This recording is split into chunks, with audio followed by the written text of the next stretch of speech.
tennis shots, so good behavior, because at the end, all of a sudden, you start realizing maybe also are a role model, maybe not globally, but maybe in your local community, maybe Basel, where I grew up from, there's kids watching me.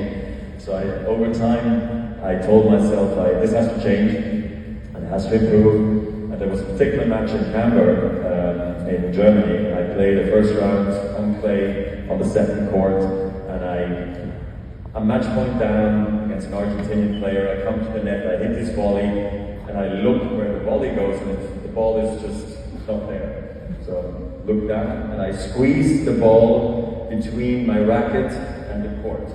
And it's there, it's game, set, match for the other guy. I'm like, okay, it's enough now. I smashed the racket, and I said, I'm going to shut up for the rest of my life. It's over, this behavior, because I had such horrible behavior in that match as well.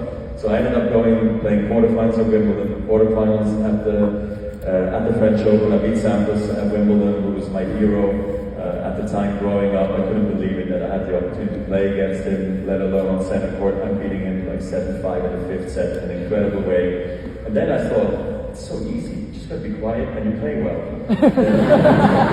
And then it got scary, because then I realized it doesn't work like that, because you don't show up and play against Sampras like at Wimbledon, and it's never always center court, it's also outside courts, it's windy, it's grass courts, it's clay courts, it's hard courts.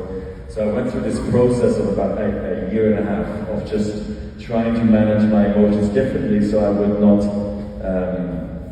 be careless. I went from caring so much to almost being careless, and that was a scary feeling that I had. So I always talk about what I tried to create was sort of have the ice in the veins and the fire in the belly, because you want that urge and that fight to win, but in a cool, like nothing can phase you moment. And I'm happy I went through this phase. I wish I could have figured this out much earlier in my career and not do it in the public stage, but I lived, my career with open emotions, and when I started winning some of my matches, maybe you can check it out later, but I cried a ton when I won after winning Wimbledon, and it meant so much to me to win because I just cared so much, again. So I'm happy I went through these phases throughout my career, and it was a long journey, to be honest.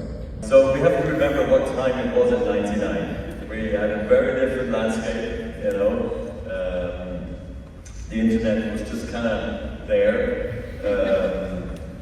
Social media didn't exist.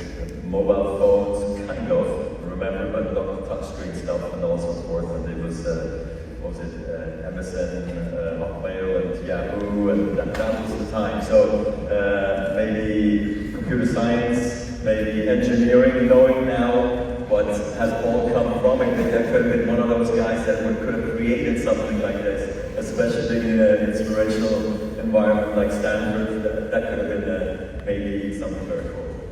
And then sleeping in the same room. I would have first said, I don't know, I wet my bed every night, I need to have my own room. And then that didn't work out. And then we would have done, with Rafa, the problem is that I think he probably goes to bed very late, because the Spaniards always go to for 10 p.m. And he has all these buddies around. I'm sure he would have made a lot of friends, so we would have never been alone in the room. It would have been like one big crazy party place. And with Novak, we would have been like in a hyperbolic chamber.